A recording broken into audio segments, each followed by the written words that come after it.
नमस्कार बच्चों। थर्मोकेमिस्ट्री के लास्ट लेक्चर पर हम लोगों ने एंट्रोपी को पढ़ना चालू किया था।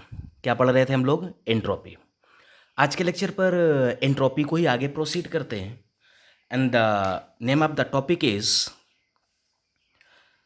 Entropy change.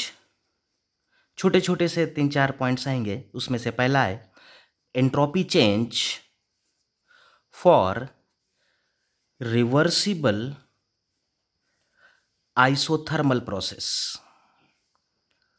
Reversible isothermal process एक रिवर्सिबल आइसोथर्मल प्रोसेस है।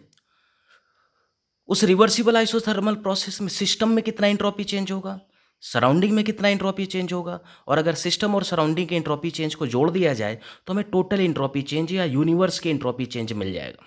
समझ में आया इतना? ठीक है, ओके, चालू करते हैं। मान लो ये कोई सिस्टम है, सिस्टम के अलावा जो कुछ भी है वो सब सराउंडिंग होगा। अब चूंकि प्रोसेस आइसोथर्मल है तो सिस्टम और सराउंडिंग ये सेम टेम्परेचर पर होना चाहिए, मतलब temperature must be constant. System and surrounding are at constant temperature T, तभी तो ये एक आइसोथर्मल प्रोसेस होगा। समझ में आ गया इतना? कोई कंफ्यूजन है यहाँ तक? नहीं, ठीक है, ओके। अब अगर हमने Q amount of heat system को दी तो सिस्टम ने क्यू अमाउंट ऑफ हीट को एब्जॉर्ब किया तो सिस्टम के रिस्पेक्ट में हीट पॉजिटिव होगी। सराउंडिंग ने Q amount of heat release की है, हाँ या ना? हाँ। तो सराउंडिंग के रिस्पेक्ट में हीट क्या आएगी? नेगेटिव आएगी। तो सराउंडिंग ने हीट को रिलीज किया तो सराउंडिंग की एंट्रोपी डिक्रीज करेगी। सिस्टम ने हीट को एब्जॉर्ब किया है तो सिस्टम की एंट्रोपी इंक्रीज करेगी। बोला हाँ या ना? हाँ। कोई दिक्कत है यहाँ तक? नहीं, क्लियर। जितनी एंट्रोपी सराउंडिंग की डिक्रीज करेगी उतनी ही एंट्रोपी सिस्टम की इंक्रीज करेगी। सराउंडिंग की डिक्रीजेस क्योंकि हीट रिलीज, सिस्टम की इंक्रीजेस, क्या इंक्रीजेस? अबे एंट्रोपी इंक्रीजेस, क्यों? क्योंकि हीट एब्सॉर्ब, हाँ या ना? हाँ। तो जितनी एंट्रोपी इसकी डिक्रीज करेगी सराउंडिंग की उतनी एंट्रोपी सिस्टम की इंक्रीज कर जाएगी। तो टोटल एंट्रोपी चेंज कितना हो जाएगा? जीरो। बस इसी चीज़ को हमें ऑब्जर्व करना है। चलो चालू करता मैं। अगर मैं आपसे कहूँ कि एंट्रोपी चेंज ऑफ सिस्टम कितना होगा तो डेल्टा एस का फार्मूला याद है क्या था? क्यू बाई टी था, क्यू बाई टी। तो सिस्टम ने हीट को एब्जॉर्ब किया तो प्लस क्यू बाई टी, हाँ या ना? हाँ। सराउंडिंग की एंट्रोपी में कितना चेंज होगा? तो सराउंडिंग ने हीट को रिलीज किया है, मतलब माइनस क्यू बाई टी। समझा कि नहीं समझा? समझा। याद करो, डेल्टा एस का फार्मूला मैंने पढ़ाया था, delta S is equal to था Q by T, Q by T. Clear हो गया इतना? कोई कंफ्यूजन यहाँ तक? नहीं। तो टोटल एंट्रोपी चेंज कितना होगा? Total entropy change will B equal to system की entropy change. Total entropy change universe में कितना होगा? तो सिस्टम की एंट्रोपी चेंज प्लस सराउंडिंग की एंट्रोपी चेंज। सिस्टम की एंट्रोपी चेंज है plus Q by T, surrounding की एंट्रोपी चेंज है माइनस क्यू बाई टी। तो मुझे लगता है कि टोटल एंट्रोपी चेंज जो है वो कितना हो जाएगा? जीरो। ये कैंसिल आउट हो जाएगा, टोटल एंट्रोपी चेंज जीरो। सही बात है यार, टोटल एंट्रोपी चेंज जीरो होगा क्योंकि यहाँ जितनी डिक्रीज सराउंडिंग में जितनी डिक्रीज कर रही सिस्टम में उतनी ही इंक्रीज कर रही, तो टोटल यूनिवर्स की एंट्रोपी चेंज कितना हो जाएगा? जीरो। पहला कंक्लूजन।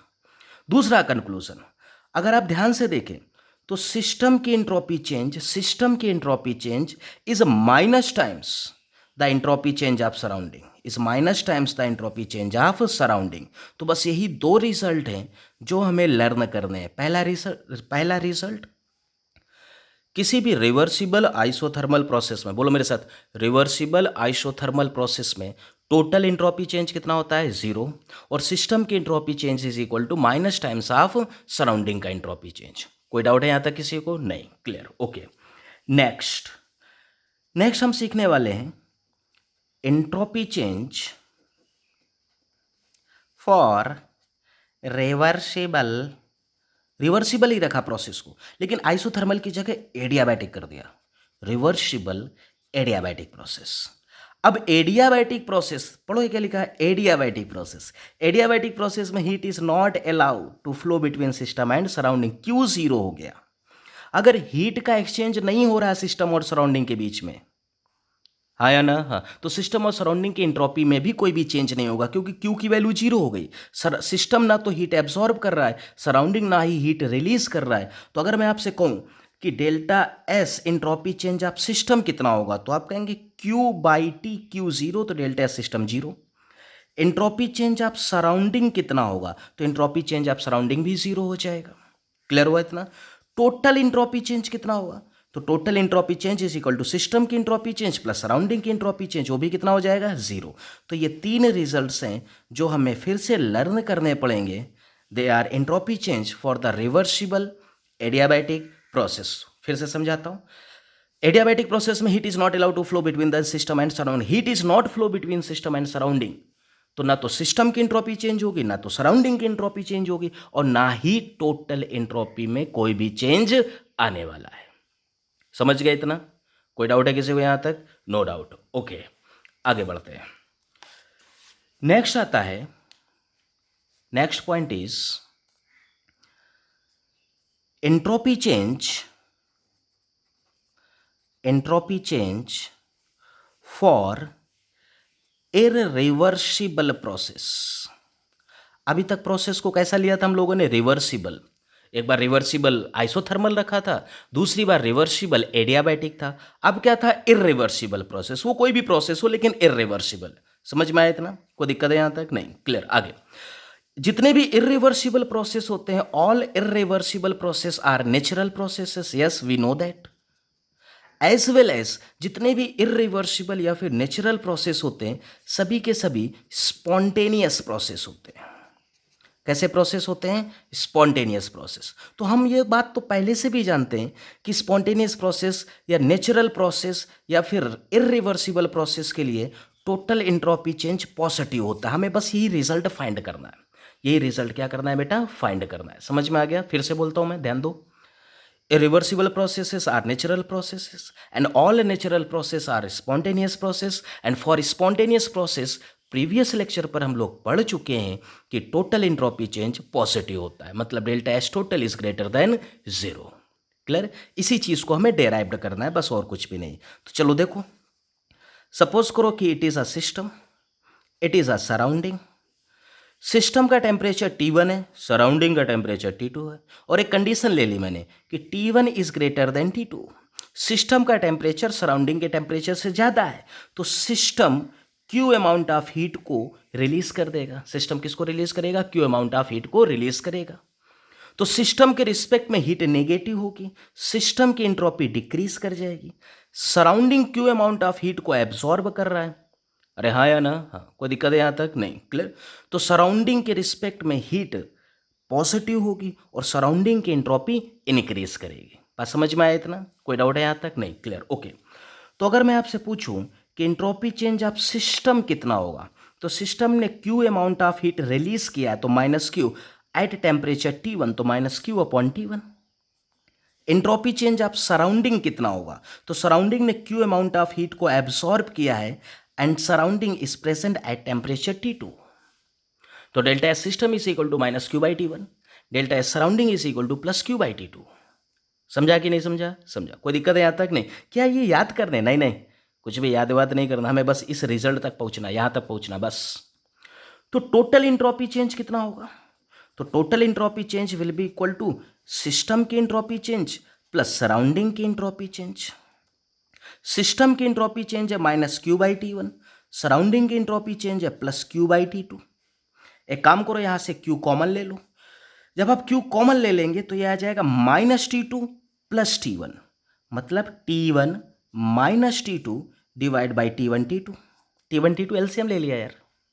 समझ गए इतना? ठीक है। This is total entropy change. ये क्या है? Total entropy change. ठीक है। अब इसी को हम थोड़ा समराइज करते हैं। देखो, अभी हमने क्या कंसीडर किया था कि T1 is greater than T2। अगर T1 T2 से बड़ा है तो ये जो T1 माइनस T2 लिखा है ना, T1 T2 से बड़ा है तो T1 माइनस T2 ये तो पॉजिटिव होगा। T1 माइनस T2 ये पॉजिटिव होगा, पॉजिटिव। तो ये पूरा टर्म पॉजिटिव होगा। पूरा टर्म पॉजिटिव मतलब total entropy change will be greater than zero. Total entropy change will B zero.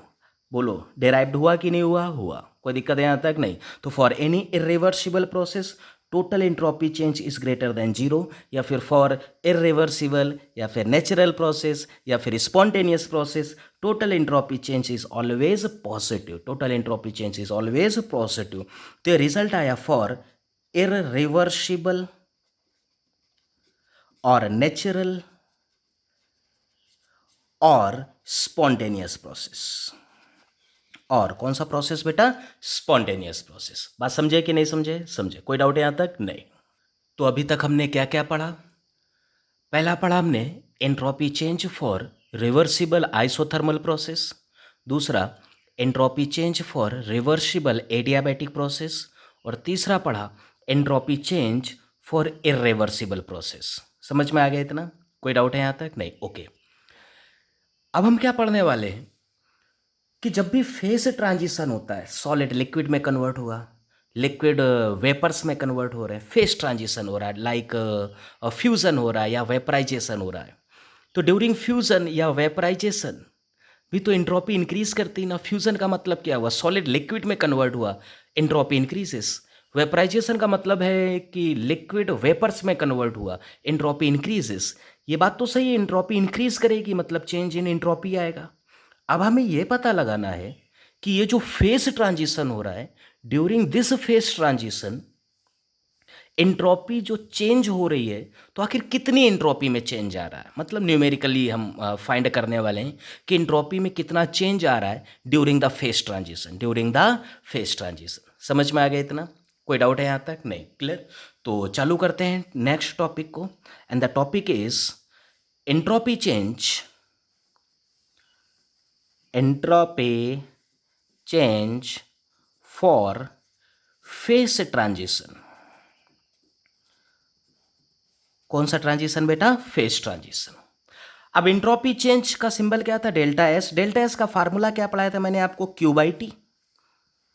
तो delta S is equal to Q by T. तो डेल्टा एस ऑफ ट्रांजिशन मतलब entropy change of transition will B equal to heat required for the phase transition divide by the temperature of the transition, divide by temperature of the transition. तो ये कोई नया formula नहीं है, वही formula है। हम जानते हैं कि delta S is equal to होता है Q by T, entropy change is equal to Q by T. तो entropy change of phase transition will B equal to heat absorbed during the phase transition divide by the temperature of the phase transition. समझ में आ गया इतना? कोई doubt है यहाँ तक? नहीं। ओके। अगर हम एंट्रोपी चेंज की यहाँ से यूनिट फाइंड करें तो हीट की यूनिट कितनी हो जाएगी? कैलोरी। टेम्परेचर केल्विन में, तो कैलोरी केल्विन इनवर्स। बोला हाँ या ना? हाँ। कोई दिक्कत है यहाँ तक? नहीं। या फिर हीट जूल में हो तो जूल केल्विन इनवर्स हो जाएगा। तो एंट्रोपी चेंज की यूनिट क्या आएगी? कैलोरी केल्विन इनवर्स या फिर जूल केल्विन इनवर्स। बिल्कुल सही है। अब रुको थोड़ा सा, एंट्रोपी इंटेंसिव प्रॉपर्टी है कि एक्सटेंसिव प्रॉपर्टी? तो आप सब कहेंगे सर ये एक्सटेंसिव प्रॉपर्टी है, मतलब अमाउंट ऑफ सब्सटेंस पे डिपेंड करेगी। मतलब मुझे ये बताना पड़ेगा कि entropy change for how much amount of substance आप निकाल लें, तो हम इसे पर मोल डिफाइन करेंगे, मतलब ये आगे मोल इनवर्स हो जाएगा, मोल इनवर्स। समझा कि नहीं समझा? समझा। कोई दिक्कत है यहाँ तक? नहीं। क्लियर? मतलब 1 मोल ऑफ सब्सटेंस, क्या बोला? 1 मोल ऑफ सब्सटेंस का जब फेज ट्रांजिशन होगा तो कितनी एंट्रोपी में चेंज आया। क्लियर? तो एंट्रोपी चेंज की यूनिट काफ़ी इंपॉर्टेंट है। एंट्रोपी चेंज क्या होता है? क्यू बाई टी होता है। क्यू मतलब क्या? कैलोरी, टी मतलब केल्विन इनवर्स, क्यू मतलब जूल, टेम्परेचर मतलब केल्विन इनवर्स, और ये सब पर मोल डिफाइन की जाती है, मतलब mole inverse, mole inverse. Clear हो गया इतना? ठीक है। और जिसमें जूल वाली जो यूनिट है आप सब जानते हैं कि ये एसआई यूनिट है। तो क्वेश्चन क्या पूछा जाता है कि what is the unit of entropy change in joule, तो आप क्या बताएंगे? Joule, kelvin inverse, mole inverse. Clear हो गया इतना? कोई कंफ्यूजन है यहाँ तक? नहीं। ओके। आगे बढ़ते हैं। फेज ट्रांजिशन में हमें एंट्रोपी चेंज निकालना है, तो सबसे पहले हम पढ़ने जा रहे हैं एंट्रोपी ऑफ फ्यूजन। क्या पढ़ने जा रहे हैं बेटा? Entropy of fusion. समझ रहे हैं ना सब लोग? ठीक है। अब एक बात बताओ मुझे, फ्यूजन क्या होता है? तो आप कहेंगे कि सर जब सॉलिड लिक्विड में कन्वर्ट होता है तो this process is called fusion. Solid fused into liquid, this process is called fusion. Entropy of fusion के लिए सॉलिड को 1 मोल ले लो, क्योंकि ये सब पर मोल डिफाइन होता है। अब एंट्रोपी ऑफ फ्यूज़न की मैं डेफिनेशन बताने जा रहा हूँ, जो लिखाऊंगा नहीं, और आप भी मत लिखो, ज़रूरत नहीं है उसकी। तो what will be the definition of entropy of fusion? Entropy of fusion is the entropy change. अब बताओ यार, सॉलिड से ज़्यादा लिक्विड की एंट्रोपी होगी कि नहीं होगी? होगी। तो एंट्रोपी चेंज हो रही है, हो रही है, एंट्रोपी इंक्रीज कर रही है। हमें बस ये पता लगाना है कि एंट्रोपी में कितना इंक्रीज हुआ पर मोल। समझ गए इतना? ओके, कोई डाउट है यहाँ तक? नहीं। ओके, डेफिनेशन पर entropy of fusion is the entropy change when 1 mole of solid is converted into liquid. Entropy of fusion is the entropy change when 1 mole of solid is converted into liquid. समझ में आ गया इतना? कोई दिक्कत है यहाँ तक? नहीं। क्लियर? तो ठीक है, एंट्रोपी ऑफ फ्यूजन पढ़ना सीखो इसको। एंट्रोपी ऑफ फ्यूजन या फिर entropy change of fusion will B equal to, अब एंट्रोपी तो स्टेट फंक्शन है ना, तो फाइनल एंट्रोपी मतलब लिक्विड की एंट्रोपी माइनस इनिशियल एंट्रोपी मतलब सॉलिड की एंट्रोपी। तो एंट्रोपी ऑफ फ्यूजन या entropy change of fusion is equal to entropy of liquid minus entropy of solid. कोई दिक्कत है यहाँ तक? नहीं। कोई कंफ्यूजन? नहीं। ओके, लेकिन ये जो फार्मूला है ना, इस फार्मूले पर कोई भी क्वेश्चन नहीं बनता। अब हम इस फार्मूले को इस फार्मूले में कन्वर्ट करने की कोशिश करेंगे। ठीक है, देखो कैसे। Entropy of transition, entropy change of transition मतलब entropy change of fusion will B equal to heat of transition मतलब हीट ऑफ फ्यूजन। तो मैं उसे कुछ ऐसा लिखूँ, ऐसा कांस्टेंट प्रेशर पर होता है। तो कांस्टेंट प्रेशर पर आपको याद है हीट एट कांस्टेंट प्रेशर क्या कहलाता था? डेल्टा एच कहलाता था। क्लियर? तो हीट ऑफ ट्रांजिशन मतलब हीट ऑफ फ्यूजन मतलब enthalpy of fusion divide by temperature. कौन सा टेम्परेचर? फ्यूजन का टेम्परेचर। और फ्यूजन किस टेम्परेचर पर होता है? तो मेल्टिंग पॉइंट पर होता है। आइस का मेल्टिंग पॉइंट कितना होता है? 0 डिग्री सेल्सियस। तो मैं यहाँ 273 केल्विन रखना पसंद करूंगा। पता ना यार, हर फार्मूले में टेम्परेचर केल्विन स्केल पे रखा जाता। क्लियर हो गया इतना? तो ये वही लिखा हुआ, ध्यान से पहचानो इस फार्मूले को। ये लिखा है delta S is equal to Q by T. Entropy change of fusion is equal to heat required for the fusion मतलब enthalpy of fusion divide by temperature. Temperature क्या है? Melting point. अब ये डेल्टा एच फ्यूजन को समझो, इसका नाम है इंथैल्पी ऑफ फ्यूजन। एक समझ गए तो सब समझ जाओगे यार, इंथैल्पी ऑफ फ्यूजन। या फिर इसी का दूसरा नाम होता है latent heat of fusion. Latent heat of fusion. Delta H fusion क्या है? इंथैल्पी ऑफ फ्यूजन या फिर latent heat of fusion. What is enthalpy of fusion या फिर what is latent heat of fusion, इसको और समझते हैं। चलो बेसिक पर जाओ बेटा। सॉलिड को मेल्ट कराएंगे तो लिक्विड बनेगा, मतलब solid required heat to melt. तो 1 मोल सॉलिड, क्या बोला? 1 मोल सॉलिड लिक्विड में कन्वर्ट होने के लिए जितनी हीट को एब्सॉर्ब करेगा वो इंथैल्पी ऑफ फ्यूजन या लेटेंट हीट ऑफ फ्यूजन कहलाती है। इंथैल्पी ऑफ फ्यूजन या लेटेंट हीट ऑफ फ्यूजन कहलाती। तो what is enthalpy of fusion? Required energy, required energy to convert 1 mole of solid, 1 mole of solid into किस में बेटा? Liquid. बात समझे कि नहीं समझे? समझे। कोई दिक्कत है यहाँ तक? नहीं। क्लियर? ओके, एक बार फिर से समझते हैं इस बात को। ये क्या है? 1 मोल सॉलिड को, 1 मोल सॉलिड को लिक्विड में कन्वर्ट करने के लिए जितनी हीट की जरूरत होगी that is called enthalpy of fusion. ये क्या है? What is this? तो 1 mole of solid, 1 mole of solid जब लिक्विड में कन्वर्ट होता है तो जितना भी रैंडमनेस में चेंज आएगा, जितना भी डिसऑर्डरनेस में चेंज आएगा, वो change in entropy of fusion है। क्लियर हो गया इतना? कोई कंफ्यूजन है यहाँ तक? नहीं। ओके, इसका मतलब है कि जो डेल्टा एच फ्यूजन है ना, डेल्टा एच फ्यूजन गौर से समझना, ये जूल या कैलोरी, जूल या कैलोरी अमाउंट ऑफ हीट है ना, पर मोल में डिफाइन होगा, जूल पर मोल में। अगर ये जूल पर मोल में है तो एंट्रोपी चेंज भी पर मोल आएगी। मतलब अगर एंट्रोपी चेंज पर मोल निकालना है तो ये भी पर मोल पाइए। और अगर एंट्रोपी चेंज पर ग्राम चाहिए, पर ग्राम चाहिए, तो लेटेंट हीट ऑफ फ्यूजन को भी तुम्हें जूल पर ग्राम में रखना होगा। मतलब दोनों तरफ यूनिट सेम पाइए। अगर ये पर मोल में चाहिए तो ये भी पर मोल मध्ये पुट करा, और अगर latent heat of entropy change of fusion per ग्राम मध्ये पाहिजे तो इसको भी पर ग्राम में चाहिए। समझ में आया? अब पर ग्राम में कैसे कन्वर्ट करेंगे? 1 मोल के लिए इतनी हीट की ज़रूरत, तो 1 ग्राम के लिए कितनी हीट की ज़रूरत, तो डिवाइड बाय मॉलिक्यूलर वेट कर देंगे। मतलब ये न्यूमेरिकल मैं आपको समझाऊंगा, लेकिन अभी बेसिकली इतना समझो कि दोनों तरफ यूनिट सेम पाइजे। If this is per mole तो इट विल बी कैलकुलेटेड पर मोल, if it is per gram then it will be calculated in per gram. समझ में आया इतना? अगर इसे पर 10 ग्राम निकालना है और ये मोल में गिवन है, ये पर मोल में गिवन है, और इसे पर 10 ग्राम में निकालना है, तो पर मोल हीट को मैं मॉलिक्यूलर वेट से डिवाइड करके पर ग्राम हीट में कन्वर्ट कर दूंगा और फिर उसमें 10 से मल्टीप्लाई कर दूंगा, तो मुझे हीट पता चल गई, रिक्वायर्ड हीट पता चल गई for 10 gram of solid to converted into liquid. मतलब दोनों तरफ इंथैल्पी चेंज हो या एंट्रोपी चेंज हो की जो यूनिट है वो सेम होनी चाहिए। समझ में आया इतना? कोई कन्फ्यूज़न है यहाँ तक? नहीं। ओके, अब आगे एक चीज़ और समझो, क्योंकि लेटेंट हीट ऑफ फ्यूज़न या इंथैल्पी ऑफ फ्यूज़न आ गया है तो मैं एक टॉपिक और यहीं पर कवर करता हूँ। जरा देखो, फ्यूज़न की बात है ना, अगर मेरे पास आइस 0 डिग्री सेल्सियस में, कितने डिग्री सेल्सियस में? 0 डिग्री सेल्सियस में, 0 डिग्री सेल्सियस की आइस को मुझे कन्वर्ट करना है वाटर में, लिक्विड में, और उसका भी टेम्परेचर 0 डिग्री सेल्सियस है। मतलब आइस का मेल्टिंग पॉइंट कितना होता है? 0 डिग्री सेल्सियस। तो 0 डिग्री सेल्सियस में ही पूरी आइस वाटर में कन्वर्ट हो जाएगा, और वाटर भी कितना है? 0 डिग्री सेल्सियस में। तो यही प्रोसेस तो मेल्टिंग है ना, यही प्रोसेस तो मेल्टिंग है। ड्यूरिंग दिस प्रोसेस कितनी हीट की जरूरत होगी, तो वो कहलाएगा enthalpy of fusion. 0 degree Celsius की आइस को 0 डिग्री सेल्सियस के वाटर में कन्वर्ट करने के लिए, आइस कन्वर्टेड इनटू वाटर, जितनी हीट की जरूरत होगी वो कहलाएगा एंथैल्पी ऑफ फ्यूजन, और ये पर मोल होगा, 1 मोल ऑफ आइस।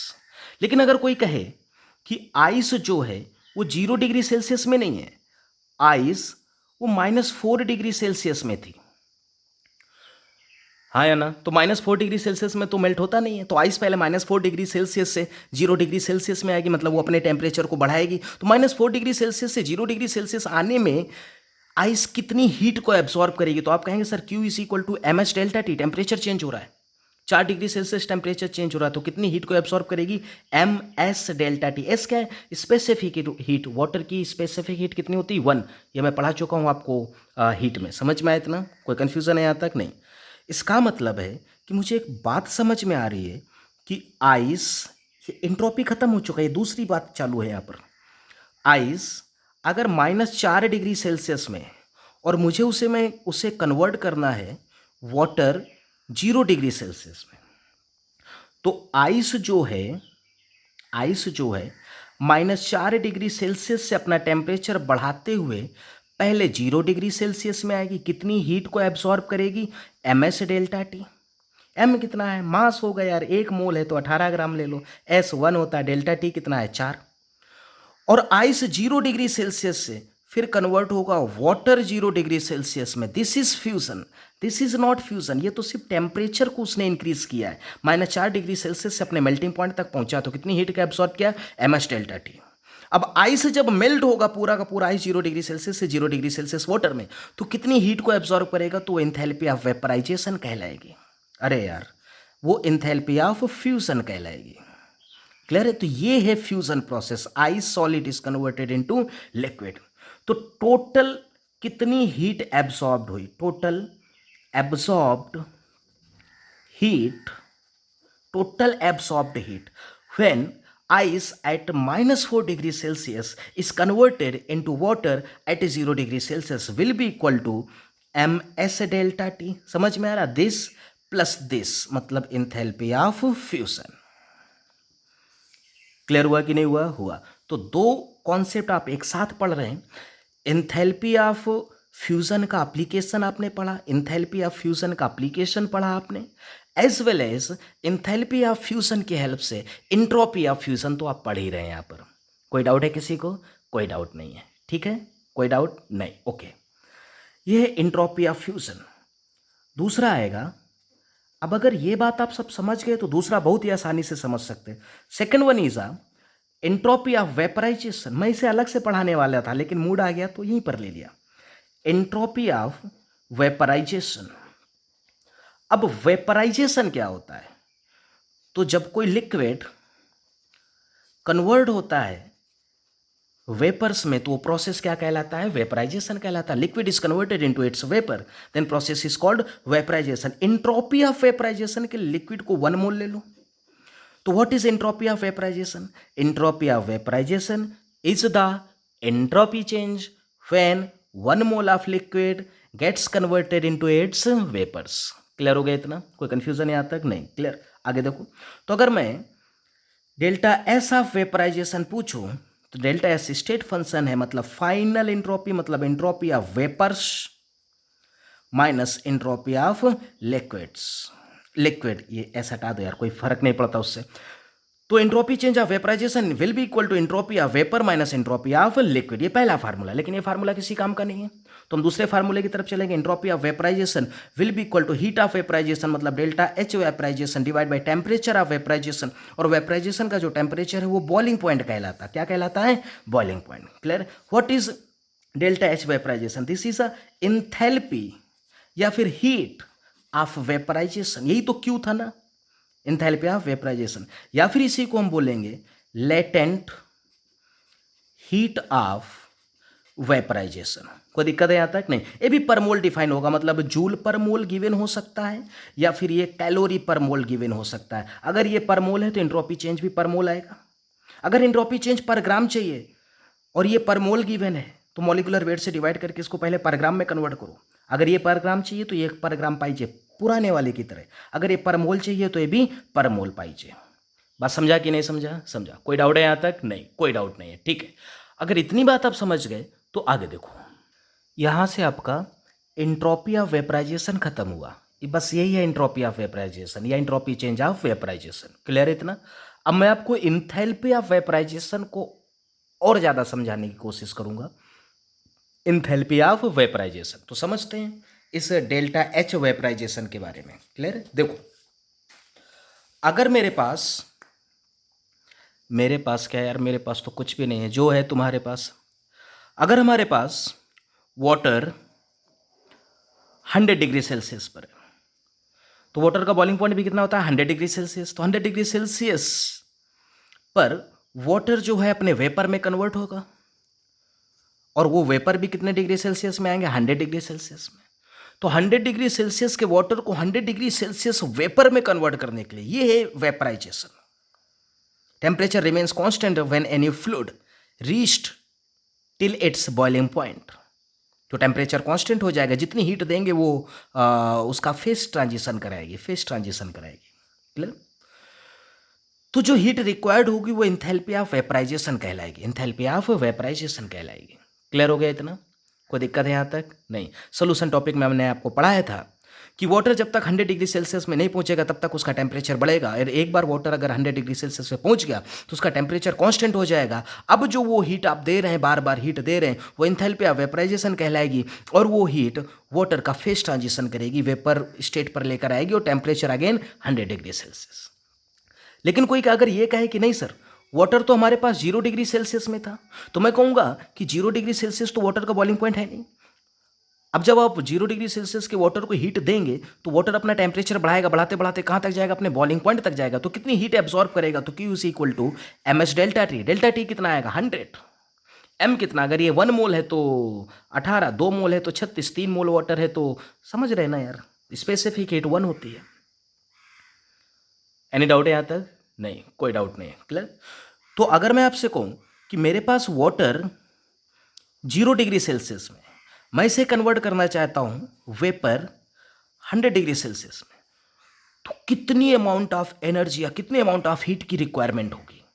तो आप कहेंगे सर कि वाटर 0 डिग्री सेल्सियस में तो बॉयल नहीं होगा, पहले वाटर अपना टेम्परेचर बढ़ाते बढ़ाते 100 डिग्री सेल्सियस में आएगा, और जैसे 100 डिग्री सेल्सियस में आएगा उसका टेम्परेचर कांस्टेंट हो जाएगा। अब जो हीट है वो उसका वेपराइजेशन करा देगी और वो उसे कन्वर्ट कर देगी वेपर 100 डिग्री सेल्सियस। तो यहाँ पर रिक्वायर्ड हीट जो होगी वो MS डेल्टा टी होगी, और यहाँ पर जो रिक्वायर्ड हीट होगी वो एंथैल्पी ऑफ वेपराइजेशन होगी। तो टोटल एब्जॉर्ब्ड एनर्जी कितनी होगी? कब?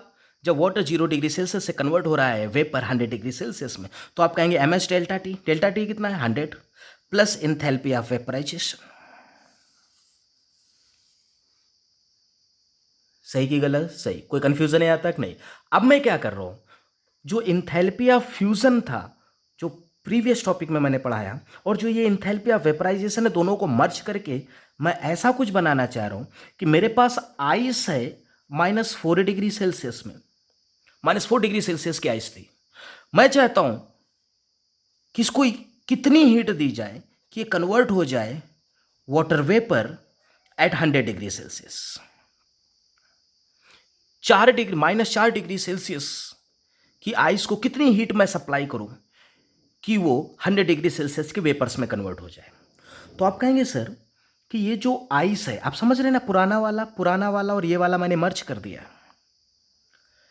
आइस जो -4 डिग्री सेल्सियस में है वो तो मेल्ट होने वाली नहीं, पहले वो अपने मेल्टिंग पॉइंट तक पहुंचेगी, हीट को एब्जॉर्ब करेगी, अपना टेम्परेचर बढ़ाएगी, आइस 0 डिग्री सेल्सियस में आएगी। कितनी हीट को एब्जॉर्ब करेगी? ms∆T। अब 0 डिग्री सेल्सियस में जब आइस पहुंच जाएगी, गौर से समझना, 0 डिग्री सेल्सियस आइस का मेल्टिंग पॉइंट होता है, तो जब 0 डिग्री सेल्सियस टेम्परेचर आइस का आ जाएगा तो उसका टेम्परेचर कांस्टेंट हो जाएगा। अब जो आप हीट दे रहे हैं उसे मेल्ट करा देगी, मतलब वो कन्वर्ट हो जाएगा वाटर 0 डिग्री सेल्सियस में। तो जो हीट रिक्वायर्ड होगी वो एंथैल्पी ऑफ फ्यूजन कहलाएगी। अब वाटर आ गया 0 डिग्री सेल्सियस में, अब मुझे तो पहुंचना वेपर्स तक है। अब वाटर 0 डिग्री सेल्सियस में तो बॉयल होने वाला नहीं है, वाटर तो अपने बॉइलिंग पॉइंट तक पहुंचेगा। वाटर का बॉइलिंग पॉइंट कितना होता है? 100 डिग्री सेल्सियस। तो वाटर 0 डिग्री सेल्सियस से वाटर 100 डिग्री सेल्सियस पहुंचने के कितनी हीट को एब्सॉर्ब करेगा? ms∆T। और वाटर जब 100 डिग्री सेल्सियस पे पहुंच जाएगा, मतलब वो अपने मेल्टिंग पॉइंट में पहुंच गया, ऊपर वाली कहानी, सॉरी, बॉइलिंग पॉइंट में पहुंच गया। अब वो वेपराइज हो जाएगा, वेपर 100 डिग्री सेल्सियस। तो कितनी हीट को एब्सॉर्ब करेगा? वो एंथैल्पी ऑफ वेपराइजेशन होगी, एंथैल्पी ऑफ वेपराइजेशन होगी। समझा कि नहीं समझा? समझा। कोई कंफ्यूजन नहीं? क्लियर? तो लोअर टेम्परेचर से अपने मेल्टिंग पॉइंट तक पहुंचा, टेम्परेचर कांस्टेंट, फेज ट्रांजिशन। फिर 0 डिग्री सेल्सियस से अपने बॉइलिंग पॉइंट तक पहुंचा, कितनी heat absorb? ms∆T। 100 degree Celsius उसका बॉइलिंग पॉइंट है, टेम्परेचर कांस्टेंट हो जाएगा, उसका वेपराइजेशन होना स्टार्ट हो जाएगा, 100 डिग्री सेल्सियस पहुंचेगा। तो टोटल एब्सॉर्ब्ड हीट या टोटल एब्सॉर्ब्ड एनर्जी कितनी होगी? तो टोटल एब्सॉर्ब्ड एनर्जी होगी ms∆T, यहाँ के लिए required energy, plus enthalpy of fusion, numerical बनता है इस पर, ठीक है, प्लस ms∆T। अब इतने तो समझदार हो ना, ये ms∆T इसके लिए, ये ms∆T इसके लिए, plus enthalpy of vaporisation. Total इतनी हीट एब्सॉर्ब्ड होगी, टोटल इतनी हीट रिक्वायर्ड होगी, तब जाकर आइस -4 डिग्री सेल्सियस से पहुंचेगा वेपर्स 100 डिग्री सेल्सियस में। बोलो बेटा, समझे कि नहीं समझे? समझ गए? कोई डाउट है यहाँ तक? नहीं, कोई डाउट नहीं। ओके। अब ये जो मैंने आपको पढ़ाया, इसी में अगर यहाँ पर वेपर 1000 डिग्री सेल्सियस लिखा होता, वेपर क्या? 1000 डिग्री सेल्सियस, तो यहाँ से लेके यहाँ तक का पूरा प्रोसेस सेम होता, वेपर 100 डिग्री सेल्सियस में आते, और जैसे सारे के सारे वेपर्स 100 डिग्री सेल्सियस में आ जाएंगे, सारा का सारा वाटर वेपर 100 डिग्री सेल्सियस में कन्वर्ट हो जाएगा, फिर यही वेपर 1000 डिग्री सेल्सियस में जाता, यही वेपर 100 डिग्री सेल्सियस से 1000 डिग्री सेल्सियस में जाता। टेम्परेचर चेंज, कितनी हीट एब्सॉर्ब? ms∆T, तो प्लस ms∆T और हो जाता अगर यहाँ 100 डिग्री सेल्सियस की जगह 100 डिग्री सेल्सियस से ऊपर कोई भी टेम्परेचर लिखा होता, तो यहाँ तक का प्रोसेस सेम, फिर 100 डिग्री सेल्सियस से और हीट एब्सॉर्ब करेगा फॉर इंक्रीजिंग द टेम्परेचर, तो हम प्लस ms∆T और जोड़ देते। कोई डाउट है यहाँ तक किसी को? No doubt. ओके। तो आपने पढ़ा अभी तक एंट्रोपी ऑफ, एंट्रोपी चल रहा है, एंट्रोपी में इंथैल्पी आ रहा है, मैं उसी इंथैल्पी का एप्लीकेशन पढ़ा रहा साथ में, और कुछ नहीं कर रहा। क्लियर है इतना? ठीक। आपने पढ़ा एंट्रोपी ऑफ फ्यूजन, फिर पढ़ा एंट्रोपी ऑफ वेपराइजेशन। अब तीसरा और लास्ट पढ़ने जा रहे हैं, फिर हम न्यूमेरिकल्स करेंगे, that is a entropy of sublimation. Sublimation, sublimation क्या होता है? तो यार ये क्लास 9 से हम जानते हैं कि जब कोई solid without going liquid state direct अपने वेपर्स में कन्वर्ट हो जाए, लाइक कैम्फर, क्लियर, तो प्रोसेस सब्लिमेशन प्रोसेस कहलाता है। एंट्रोपी ऑफ सब्लिमेशन क्या होगा? Entropy of sublimation is the entropy change when 1 mole of solid gets converted into its vapour. तो entropy of sublimation will B equal to entropy of vapour minus entropy of solid. ये formula किसी काम का नहीं है। Entropy of sublimation will B equal to heat of sublimation मतलब enthalpy of sublimation divide by temperature. कौन सा temperature? Sublimation temperature. Sublimation temperature. समझा कि नहीं समझा? सर समझा। Enthalpy of entropy of fusion में यहाँ मेल्टिंग पॉइंट था, एंट्रोपी ऑफ वेपराइजेशन में यहाँ बॉइलिंग पॉइंट था क्योंकि वेपराइजेशन बॉइलिंग पॉइंट पर होता। एंट्रोपी ऑफ सब्लिमेशन में यहाँ पर सब्लिमेशन टेम्परेचर होगा। And what is this? This is enthalpy of sublimation. वही पुरानी कहानी यार, इंथैल्पी ऑफ सब्लिमेशन, या फिर इसी को हम लोग बोलते हैं लेटेंट हीट ऑफ सब्लिमेशन। बोलो सही की गलत? सही। कोई कंफ्यूजन यहाँ तक नहीं? क्लियर? तो अभी तक आपने जो भी पढ़ा मैं उसे समराइज कर देता हूँ। डेल्टा एस का फार्मूला था Q by T. Delta S for transition will B equal to heat of transition divide by temperature of transition.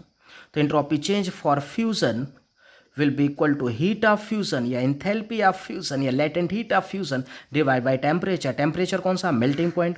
entropy of vaporization will be equal to heat of vaporization, heat of या enthalpy of vaporization divided by temperature of transition। transition का temperature क्या है? boiling point है। and the last one is entropy change of sublimation will be equal to heat of sublimation मतलब enthalpy of sublimation, enthalpy of sublimation। समझते जाओ, summarise कर रहा फार्मूले को। Enthalpy of sublimation divide by temperature, और temperature कौन सा? Sublimation temperature. क्लियर हो गया इतना?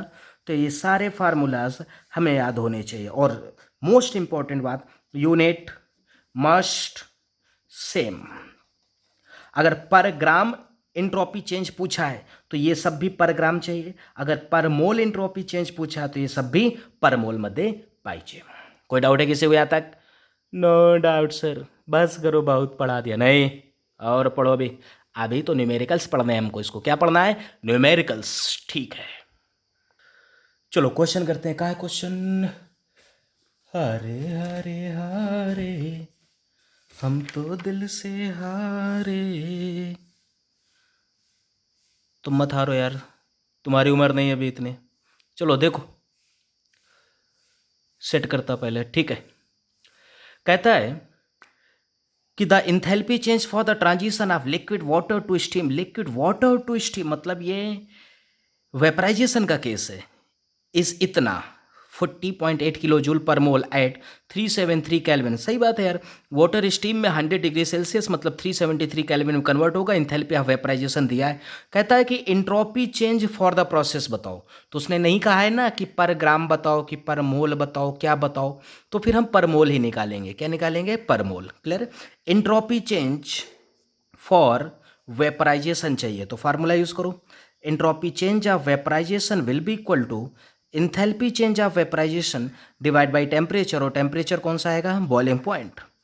इंथैल्पी चेंज कितना है? ये लिखा है 40.8 किलो जूल है ना, इंटू 10⁻³ जूल पर मोल divide by temperature, boiling point 373। Solve कर लेना आप इसको, मेरे पास आंसर है। This is 109.38 joule kelvin inverse mole inverse. This is your answer. Clear हो गया इतना? ठीक है, आगे नेक्स्ट क्वेश्चन। कहता है कि कैलकुलेट इंथैल्पी ऑफ वेपराइजेशन पर मोल ऑफ इथेनॉल। ठीक है, and entropy of vaporization given है, and boiling point of ethanol is given. Clear? तो यहां पर यूज करो फार्मूला इसका। Entropy change of vaporisation will be equal to enthalpy change of vaporisation या enthalpy of vaporisation divide by temperature. कौन सा temperature? Boiling point. यहां से आपको इंथैल्पी ऑफ वेपराइजेशन चाहिए। कितना आसान क्वेश्चन। इंथैल्पी ऑफ वेपराइजेशन पर मोल चाहिए तो एंट्रोपी ऑफ वेपराइजेशन भी पर मोल गिवन पाइजे। तो गिवन है पर मोल 109.8 into boiling point. Boiling point है बेटा 78.5। जोड़ दो जरा, 78.5 plus 273, this is 5, 8 9 10 11, 7 7 14 1 15, 2 1 3, this is 351.5। Solve करने पर enthalpy of vaporisation will be equal to, कुठे गेला?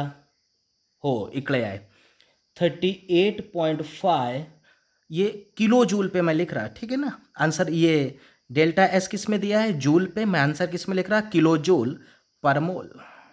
This is your second question. Next question number third देखो, कहता है कि what is the entropy change, मतलब वो हमसे डेल्टा एस पूछ रहा है, for the conversion of 1 gram of ice into water, मतलब एंट्रोपी ऑफ फ्यूजन पाइछे। फार्मूला होता है enthalpy of fusion divide by temperature, temperature कौन सा, मेल्टिंग पॉइंट। अब एक चीज देखो, entropy change for the conversion of 1 gram of ice into water पूछा है, मतलब एंट्रोपी चेंज पर ग्राम चाहिए, तो इंथैल्पी भी पर ग्राम चाहिए, लेकिन गिवन किस में है, पर मोल में गिवन है। इंथैल्पी ऑफ फ्यूजन पर मोल गिवन है, तो हम इसे पर ग्राम में कन्वर्ट करेंगे। जब ये पर ग्राम में आएगा तो ये भी पर ग्राम में आ जाएगा। बोल सही कि गलत, सही, ये तो सिखाया था मैंने, ठीक है। तो वैल्यू कितनी है, 6.025 किलो जूल पर मोल, 10⁻³ जूल पर मोल। अब इसको और फील करो, 1 मोल आइस को वाटर में कन्वर्ट करने के लिए, 1 मोल आइस को वाटर में कन्वर्ट करने के लिए इतनी हीट की जरूरत है। तो 1 ग्राम आइस को वाटर में कन्वर्ट करने के लिए कितनी हीट की जरूरत होगी, 6.025 इंटू 10⁻³ डिवाइड बाई 18। 1 मोल का मतलब कितना होता है, फिर से समझाता हूँ, ध्यान से समझो, समय खत्म हो रहा है। 1 मोल आइस को वाटर में कन्वर्ट करने के लिए इतनी हीट की जरूरत है। 1 मोल मतलब 18 ग्राम आइस को वाटर में कन्वर्ट करने के लिए इतनी हीट की जरूरत। तो 1 ग्राम आइस, 1 ग्राम क्यों, क्योंकि एंट्रोपी चेंज पर ग्राम पूछा है, डिवाइड बाय 18 जूल पर ग्राम। अब ये वैल्यू मैं एंथैल्पी ऑफ फ्यूजन की यहां पर प्लेस करूंगा। क्लियर है, देखो कैसे, entropy change of fusion will B equal to enthalpy of fusion, value सामने है 6.025 into 10⁻³ divide by 18 into melting point. अब मेल्टिंग पॉइंट तो जानते हो ना इसका कितना होता है, 0 डिग्री सेल्सियस, क्वेश्चन ने गिवन भी किया है 273। सॉल्व करो, आपको जो आंसर मिलेगा दैट आंसर इज, मैं देख रहा हूं कितना आंसर है, the answer is 1.226, 1.226 joule kelvin inverse gram inverse आएगा। Delta enthalpy entropy change of fusion per gram पूछा है उसने, ग्राम इनवर्स। मुझे लगता है बात आपको समझ में आई होगी। कोई दिक्कत है बेटा यहाँ तक, नहीं समझ में आ गया, यस ओके। नेक्स्ट क्वेश्चन, छाप लो सभी लोग सारे क्वेश्चंस। नेक्स्ट क्वेश्चन कहता है कि calculate entropy change when 10 moles of an ideal gas, कितने moles, 10 mole of an ideal gas expands reversibly and isothermally from a volume of 10 litre to 100 litre at 300 kelvin. तो याद है delta S का formula मैंने आपको सिखाया था 2.303 NR log V2/V1, ये फार्मूला था ना, किसके लिए था ये, रिवर्सिबल आइसोथर्मल के लिए। तो delta S is equal to 2.303, n कितना है 10 मोल, आर की वैल्यू, तो मैं अगर ये जूल पे फाइंड करना चाहूँ तो 8.314 इंटू लॉग V2/V1 100/10, 0 0 संपला, लॉग 10 कितना हो जाएगा 1। तो delta S is equal to 2.303 into 10 into 8.314 into 1। Solve किया गया तो ये वैल्यू आ रही है 191.47। समझा कि नहीं समझा, समझा, कोई दिक्कत है यहाँ तक, नहीं, क्लियर। तो आपकी वैल्यू आ जाएगी, और ये किस में आएगी, किस में आएगी, तो ये भी पता करना जरूरी है। जूल, जूल पे रखा है ना, केल्विन इनवर्स। अब मोल इनवर्स बोलने का कोई मतलब नहीं, क्योंकि 10 मोल के लिए निकाला गया। क्लियर हो गया इतना, तो this is your answer. Clear हुआ इतना बेटा, कोई डाउट है यहाँ तक, नहीं, ठीक है। अगला क्वेश्चन जो है ये सेल्फ ट्राई है, होमवर्क के लिए है। सेल्फ ट्राई आप खुद करो, मैं थोड़ा सा समझा देता हूँ। Latent heat of vaporisation of water is 540 calorie per gram. अब देखो, लेटेंट हीट ऑफ वेपराइजेशन मतलब डेल्टा एच वेपराइजेशन इतना पर ग्राम है, 1 ग्राम के लिए इतनी हीट की जरूरत। तो कहता है कि एंट्रोपी चेंज बताओ when 100 gram of water is converted into steam, sorry 1000 gram of water. तो एंट्रोपी चेंज कैसे निकालेंगे, मैं करूंगा नहीं, सिर्फ समझा रहा। Delta S of vaporisation will be equal to delta H of vaporisation divide by temperature. Temperature कौन सा, बॉइलिंग पॉइंट गिवन है 100 डिग्री मतलब 373। क्लियर हो गया इतना, ठीक। अब एंट्रोपी चेंज पर 1000 ग्राम चाहिए, तो इंथैल्पी चेंज भी पर 1000 ग्राम चाहिए होगा। पर ग्राम, 1 ग्राम को कन्वर्ट करने के लिए इतनी हीट की जरूरत, तो 1000 ग्राम को कन्वर्ट करने के लिए कितनी हीट की जरूरत, मतलब डेल्टा एच वेपराइजेशन आ जाएगा 540 इंटू 1000 डिवाइड बाई 273। क्यों? पर 1000 ग्राम पूछा है, 1000 ग्राम इंट्रोपी चेंज पूछा है, तो लेटेंट हीट ऑफ वेपराइजेशन भी 1000 ग्राम के लिए रखेंगे। ये गिवन कितने ग्राम के लिए? 1 ग्राम के लिए गिवन है। बोलो आएगा कि नहीं आएगा? आएगा। कोई डाउट है यहाँ तक? नहीं। करके देखो इस क्वेश्चन को, आसान सा क्वेश्चन है, सिंपल क्वेश्चन है। पढ़ते रहो, खुश रहो, स्वस्थ रहो, हैप्पी रहो।